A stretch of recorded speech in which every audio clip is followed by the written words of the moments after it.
So, what if the key to understanding all of our modern health struggles isn't hiding in the latest diet book, but deep, deep in our evolutionary past? See, for most of human history, our bodies were these perfectly tuned machines, built for a world of scarcity and constant movement. The thing is, we just don't live in that world anymore.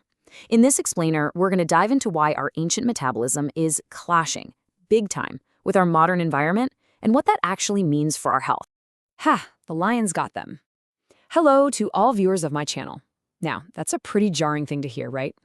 It's a quote from a Hadza hunter while he was watching a nature documentary. And while you or I might feel bad for the baby elephant, the Hadza see it completely differently. For them, nature isn't some heartwarming story.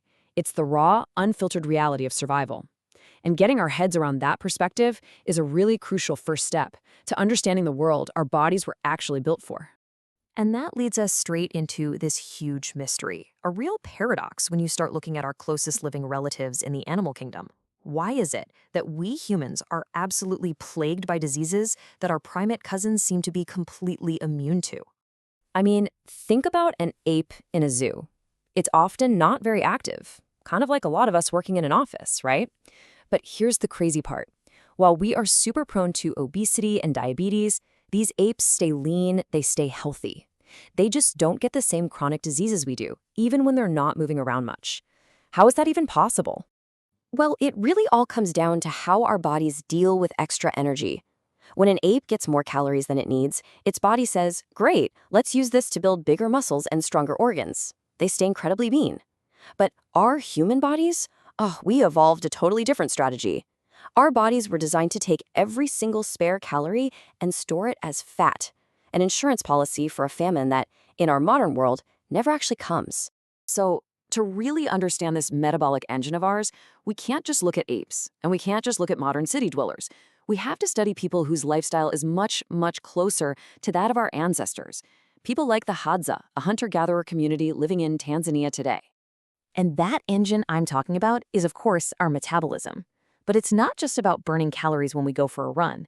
It's the constant humming process that powers every single thing our bodies do, from breathing and thinking to even just dreaming at night. So how on earth do you measure the metabolism of a hunter-gatherer out in the middle of nowhere? Well, scientists used this absolutely brilliant method called doubly labeled water. It sounds super complex, but it lets them track exactly how many calories someone is burning just by analyzing their urine samples over time. No labs, no treadmills needed, just amazing science right there in the field. Now, everyone expected the results to be obvious, right? That the super active Hadza would be burning way more calories. But the data revealed something that was an absolute bombshell. The Hadza, despite their incredibly active lives, burn roughly the same number of calories every day as an average office worker in the West. This finding completely flipped our whole understanding of metabolism on its head. So what in the world is going on? Well, the reason for this unbelievable result is that our metabolism doesn't work like a simple furnace, where the more you do, the more fuel you burn.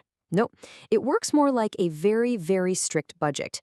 Each of us has a constrained daily energy allowance. And this quote from the research really puts it perfectly.